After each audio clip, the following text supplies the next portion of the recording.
Thank you, Mr. Chairman. Gentlemen, good morning. Thank you for your good work. Globally, gold has become a key way that bad actors conduct illicit financial activities. In Venezuela, the gold trade is Maduro's best and perhaps his last lifeline. In 2018 alone, Venezuela exported $900 million worth of gold to Turkey. According to the U.S. Treasury Department, Turkey has been making large purchases of gold, almost certainly including illicit purchases from Venezuela. To cut off this lifeline, I've introduced a bill, along with Chairman Rubio, that says if a country or bank conducts precious metal transactions that are subject to sanctions, as moving gold for Venezuela or Iran would be, that the Secretary of Treasury can take those transactions into account when deciding about a broader conclusion that such country or bank shall be designated as a jurisdiction of primary money laundering concern. Mr. Abrams, can you please describe the role that illicit gold and precious metals transactions plays in sustaining the Maduro regime? Thanks, Senator. It's critical. What we did on PDVSA cut off a lot of cash. The oil they were giving to Russia and China was to offset previous debts. They weren't getting cash. So they lose that cash. Where can they find cash today? Gold is one of the very few places, and it's the biggest one. I understand that the administration is in possession of a list of Turkish entities that are moving gold for Venezuela, based on publicly sourced information. Can you outline how the administration intends to approach these and other bad actors?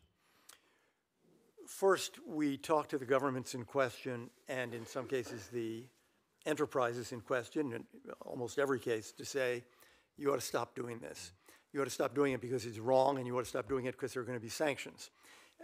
Pardon me. And we've had some success in other areas of the world in getting companies to say, okay, we don't want to be at risk of sanctions, we'll stop. We have not had that success in the case of gold sales in the Middle East more generally. Mr. Green, what initiatives can USAID encourage in Venezuela or other partners in the region to deter Maduro's illicit mining and trade of gold and to safeguard the supply chain for Venezuelans? Thank you, Senator.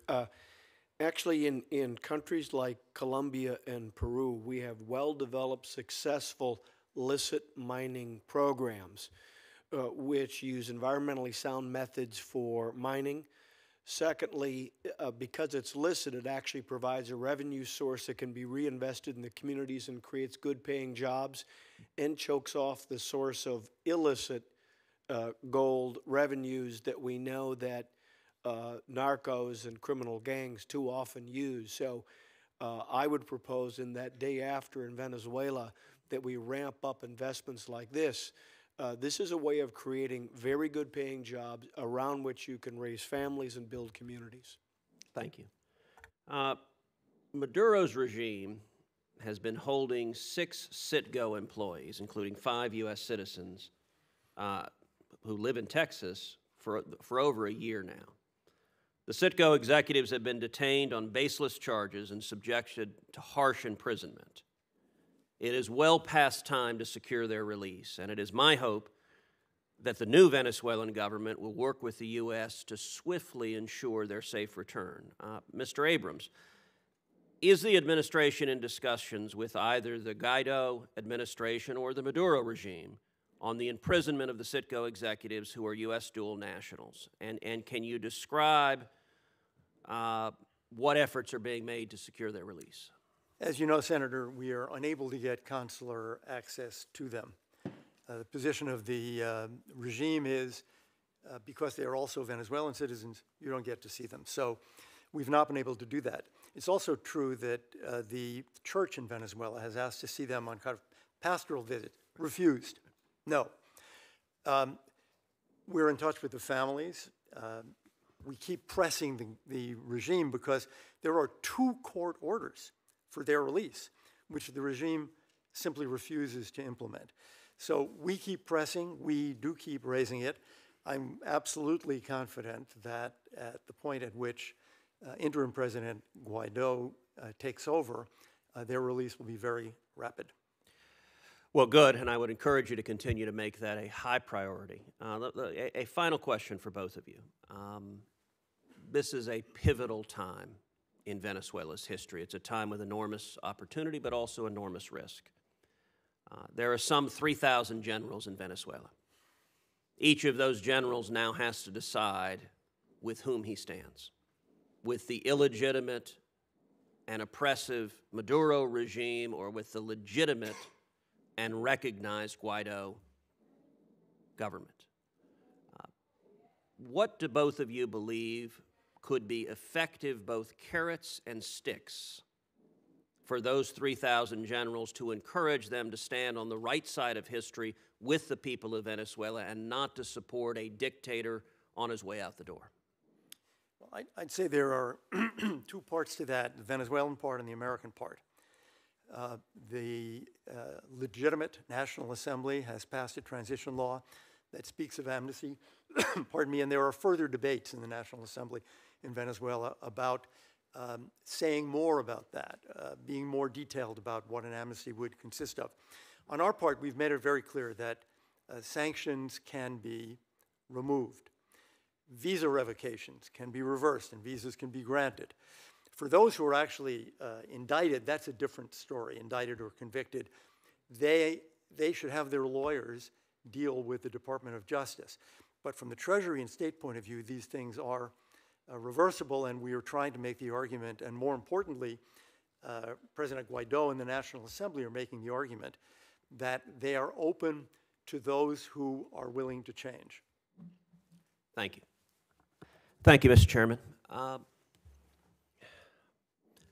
want to start with the same question that I asked the previous panel, which is we're at a potential tipping point in Venezuela, and in particular the military and the generals have to make a decision with whom to stand. In both of your opinions and judgment, what carrots or sticks would have the greatest impact in speeding along the exit of Maduro and a transition to a democratically elected and legitimate regime?